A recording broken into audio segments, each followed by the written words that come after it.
Rebonjour, nous avons quitté le bateau en baie de Granville et nous sommes à la Criée.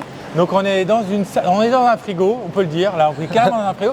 On est avec Jos de Normandie Fraîcheur Mer qui nous a permis de partager ce moment sur un bateau avec Pascal et la pêche à la coquille Saint-Jacques. Je vais en attraper une, voilà on en a une là, hop là. Alors on est entouré. Donc les bateaux se sont déchargés juste derrière le mur là, qui est à ma droite, très bas parce que la marée est basse maintenant. Ils remontent et ça arrive là, c'est pesé, c'est référencé par les agents de Criée, voilà. Et après ça doit partir à la vente. Il y a une salle derrière la Criée, mais c'est à 6 h du matin. Donc c'est passé pour aujourd'hui et ce qui est autour de nous partira demain matin. Exactement, ça partira demain matin à 6 h. À 6 h. Alors, Normandie Fraîcheur Mer, qu'est-ce que c'est?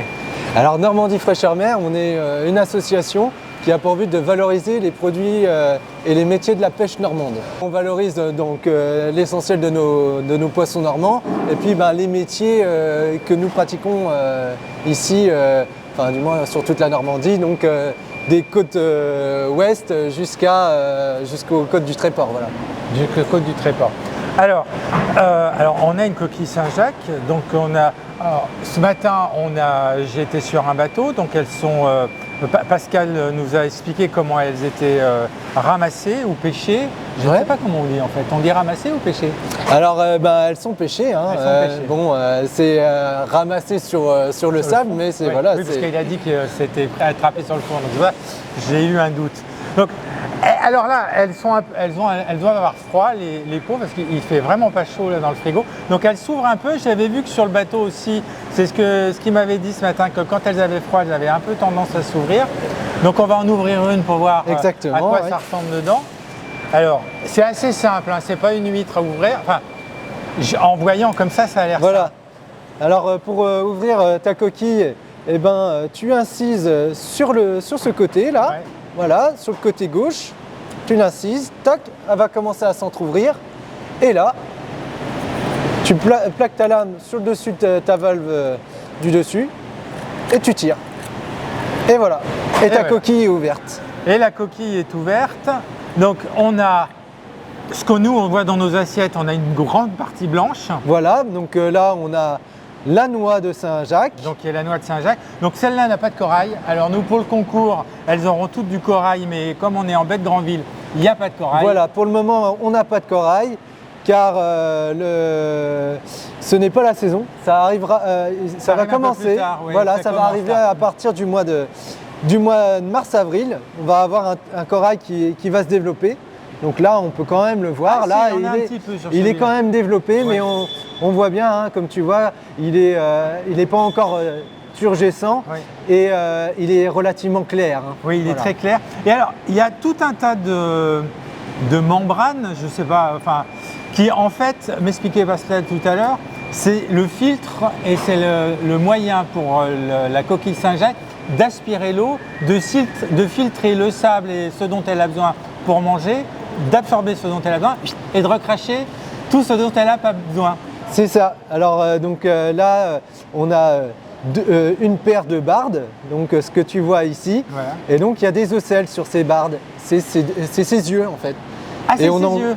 Et on en compte une multitude. Donc voilà, c'est des pseudo-yeux. D'accord. Et juste en dessous, tu as aussi ce qui lui permet de respirer. Donc là, ici, c'est bronchi. D'accord. Voilà. Et alors, ça je demanderais à un chef, est-ce que c'est utilisé cette partie-là? Alors, les bardes sont utilisées notamment pour faire des fumées. Voilà. Oui. Et autrement, on peut les utiliser aussi quand tu fais des coquilles au four. Donc, on les cuit au courbouillon et puis on les broie. Et puis après, ça te sert de base pour ta farce. Ah d'accord. Voilà. D'accord. Ah, voilà. On va aller voir Philippe Hardy, le président du jury et chef du Mascaret, donc on va aller le voir. Et il va nous préparer 2 recettes, ça va être la surprise, je ne sais pas ce qu'il va nous préparer, mais je lui poserai des questions parce qu'il doit arriver avec des coquilles Saint-Jacques pleines, qui doit nous montrer comment on va les ouvrir et comment on va les nettoyer. Voilà. as quelque chose à ajouter sur le label rouge? Eh ben oui, le label... Parce qu'elle a le label rouge. Voilà, alors pour la coquille de Manche Ouest, on a un label rouge qui est la noix blanche surgelée.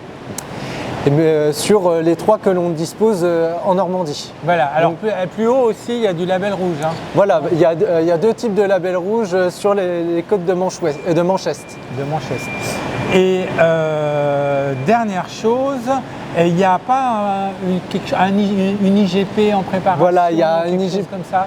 Il y a une indication géographique protégée qui est en travail pour la coquille Saint-Jacques. Donc pour garantir la qualité du produit au consommateur, mais aussi les méthodes de pêche qui sont artisanales. Et donc c'est ce qui va permettre de garantir en fait au consommateur un produit tel qu'on le connaît de qualité. Voilà, parce qu'actuellement, il y a sur Granville, sur la baie, il y a une cinquantaine de bateaux, c'est ça? C'est exactement ça. Et oui. Jusqu'à Dieppe, il y en a 300. Oui, ça fait vivre 300 bateaux au total à l'année. Alors, est-ce qu'il y a des jeunes qui arrivent dans le métier? Eh ben, on en a des motivés. Bon, pas assez, donc c'est pour ça que nous, avec nos partenaires Normandie Fraîcheur Mer, on essaye de promouvoir les métiers de la pêche, car voilà, c'est des métiers qui sont valorisants et qui sont un peu oubliés parce que c'est des métiers assez difficiles. Ah, ça, on va pas cacher que c'est pas un métier. Là, ce matin, il faisait, ce que Bastien nous disait, il faisait quelques degrés dehors. Avec le vent, la température baisse. Il se passe 6-7 heures dehors, les pieds dans l'eau. De temps en temps, il y a quand même des petites vagues qui arrivent. Ça balaye bien le pont du bateau. Donc, et il me disait aussi qu'il y avait une grosse partie des pêcheurs qui arrivaient à la retraite. Il y a une grosse vague là en départ à la retraite et qui avait un déficit de candidats. Avant tout, c'est des métiers passion et voilà, quand on a la volonté et un attrait particulier pour la mer, être pêcheur, et ben, ça a tout son intérêt, quoi. Ah oui, il faut aimer la mer, il faut aimer naviguer, il faut avoir le pied marin. La première chose, avant de se lancer, c'est de dire est-ce que j'ai le pied marin? Je vais passer 2-3 jours sur un bateau pour être sûr que le corps s'adapte un peu au truc.